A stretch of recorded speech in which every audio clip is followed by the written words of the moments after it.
something that feels very timely and very much so a tipping point, changing point in my life within the past almost 2 years now. Today's job market. Wow, the job market right now is, but take a step back. Feels like right now we're feeling a historic moment that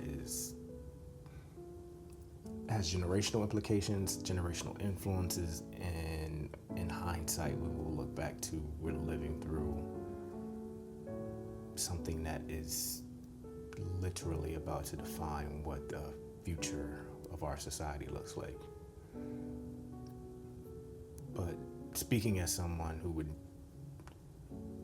I would have never thought I'd be in this situation and in this position where not only just your livelihood, but your identity is gone within an instant.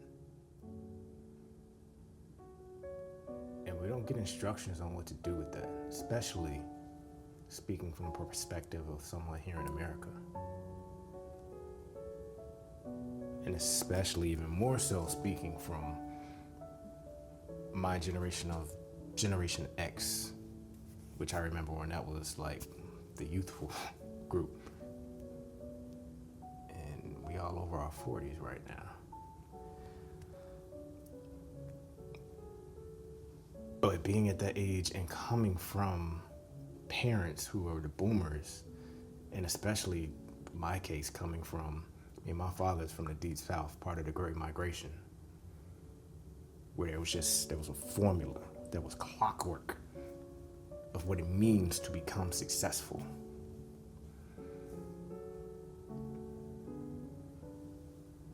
Coming from a generation that was denied education, flipped it on its head to where education is everything.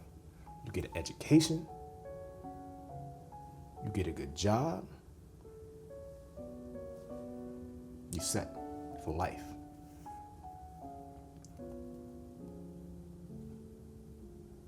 And then you add to that,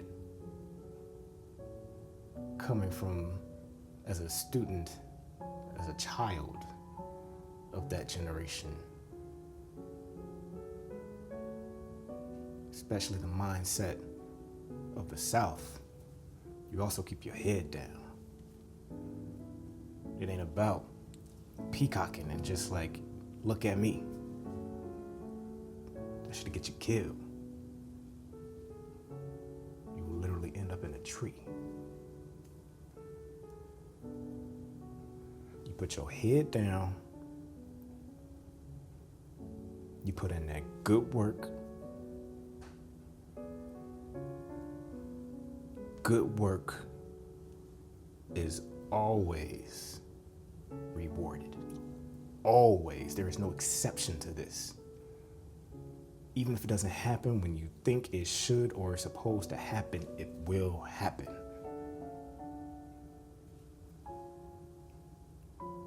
You always will be rewarded for being the best.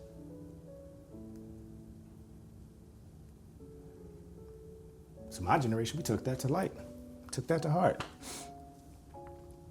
Go to school. My father didn't even graduate high school, hence why he really beat it into my head even further. Because I left him with just factory work, steel mills, breaking his back.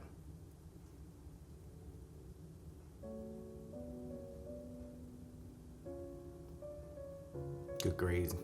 Younger in school, going to high school, scholarships, go to college, get a great job out of college, then eventually even go on to business school. Parents actually didn't even see the point of that. They were like, you already got a good job. Why are you going back to school? a level of student loan that's a whole other conversation. But it's like I got a plan. It's like got a good job, but I need to be in that corner office. I need to be on that high floor. Y'all didn't work this hard for nothing. I'm gonna show you. All that sacrifice y'all put in, I'm gonna be able to make you proud. Be able to take care of y'all.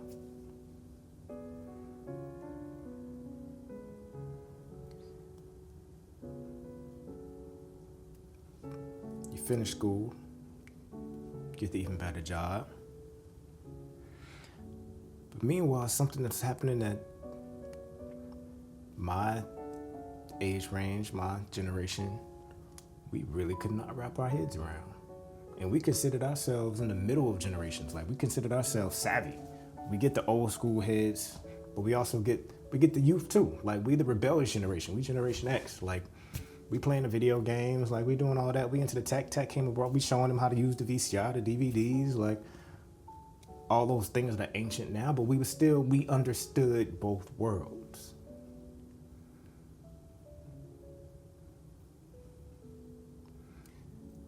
Social media and beyond was just a different beast though. That kind of went against everything that was in our fibers of being. Because we always had to like code switch.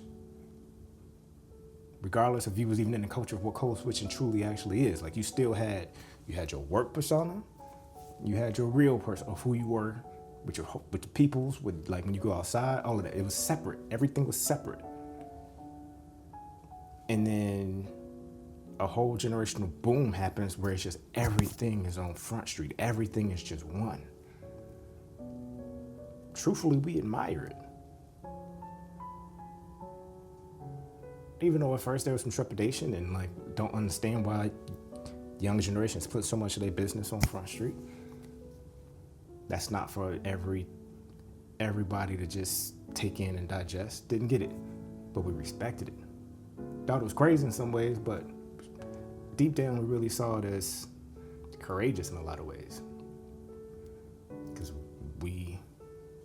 that was the opposite of us.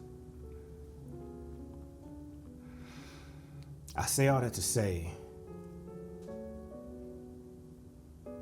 the world has changed. But it's changed in a way that my generation is not only trying to play catch up, in a lot of ways, we're behind to never catch up.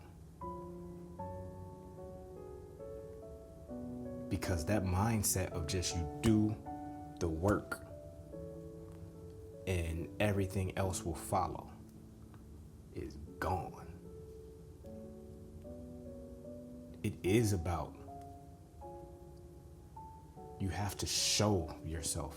You have to, what's the best way to put it? You got to beat your own chest, because nobody else is going to beat it for you. Even your work isn't beating your chest. It literally is. You got to be your own PR person. You got to be your own marketing person. You got to be your own recruiter. You got to be your own everything to showcase your work. The work without all those other things, you don't exist.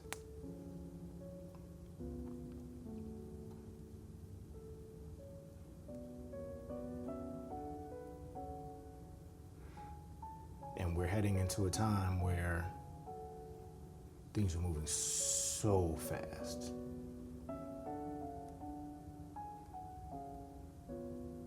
So many people have been laid off within the past 2 years that are still looking.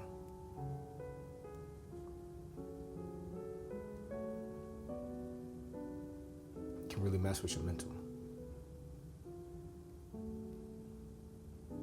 For me, it was in phases. Phase one, after being laid off, it was, oh, I got time. Meaning, my entire 20-plus year career,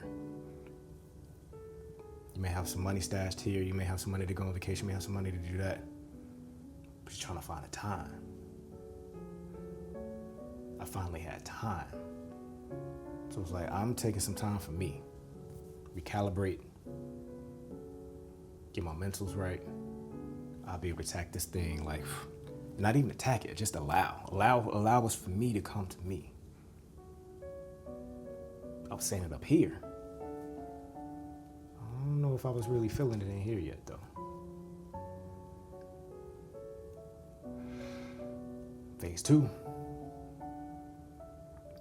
The well starts to run dry. I had my multiple months of savings, had my retirement accounts, had my emergency bucket. One by one, every well was being drained. That's a level of stress, like the walls are caving in. That's only phase two. Then you get hit with phase three.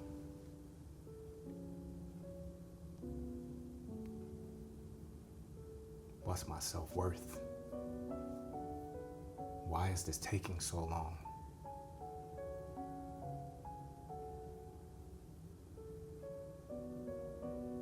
What is going to happen if this continues? Speaking of here in the States, society itself just doesn't care. Unemployment, first of all, the amount doesn't cover anything, essentially. It's a blessing, I guess, to have it when you can get it, but for major city bills, you're screwed. But then even that only lasts a few months.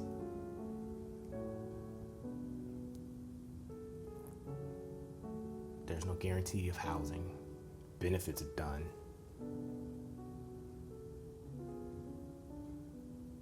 How are you supposed to eat? How are you supposed to pay your rent? How are you supposed to maintain your health?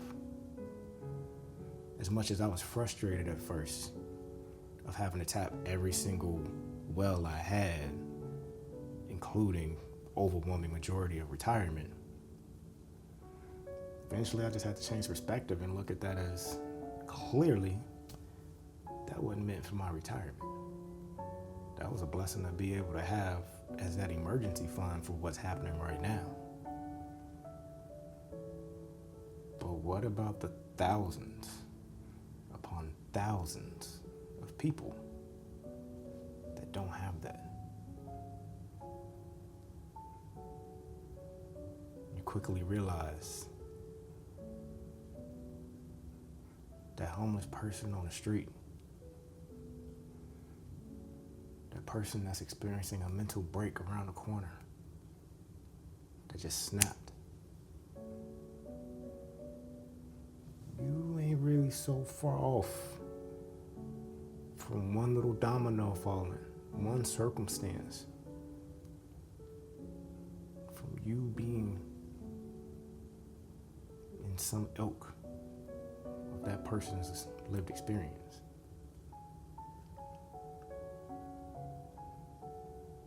But that's phase three.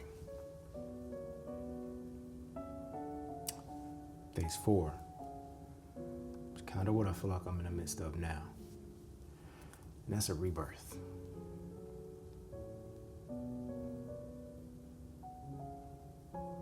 Particularly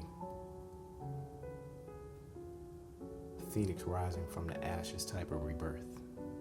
And I don't exaggerate with that because it's everything I just stated from the previous three phases. In this one,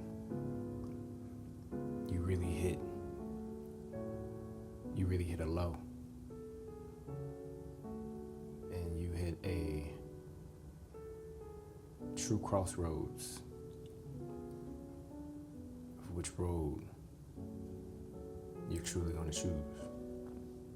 And where those two roads diverge could potentially dictate everything that's going to happen from you therefore after.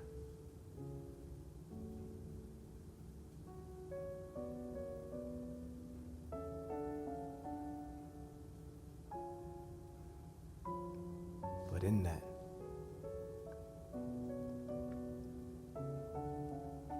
is where you really hit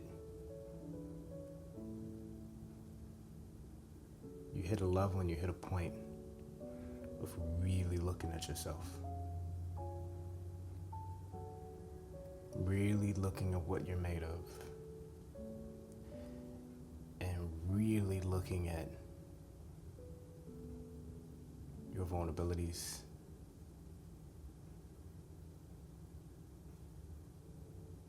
your flaws,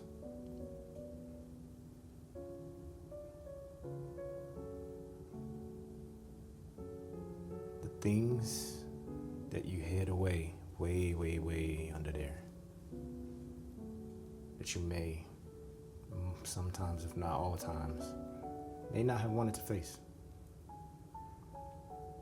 You might have to face all of those when you hit that point.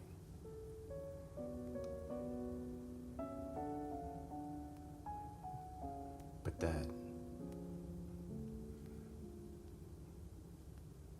that's what makes you really realize and grasp for your true strength. I say all to say, clearly, I don't have the answers to America and the world's failings right now. But I do want to say none of it is, or at least has to be, a reflection of you.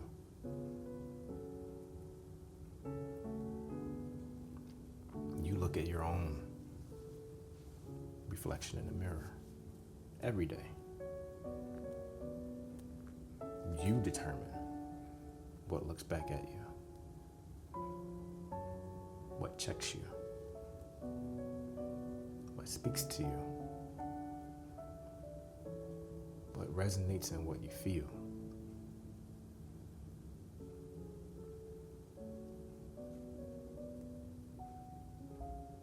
And really being honest with that reflection, really owning what you see.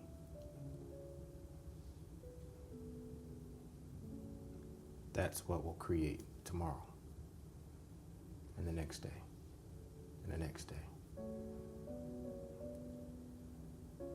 And then maybe, just maybe, if enough of us truly looked at ourselves, truly embraced ourselves, one reflection could connect to another, and then another, and then another.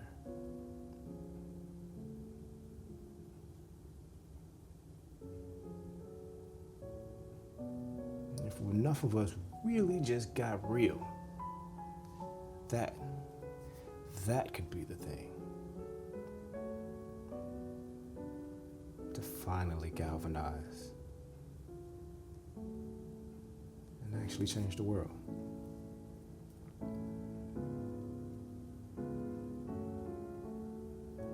Take a look at a reflection. If this resonates, hopefully it does, at least one. Engage. Converse below. Check out one of the other reflections. Click one of those things below. Keep abreast. And I'll keep doing these.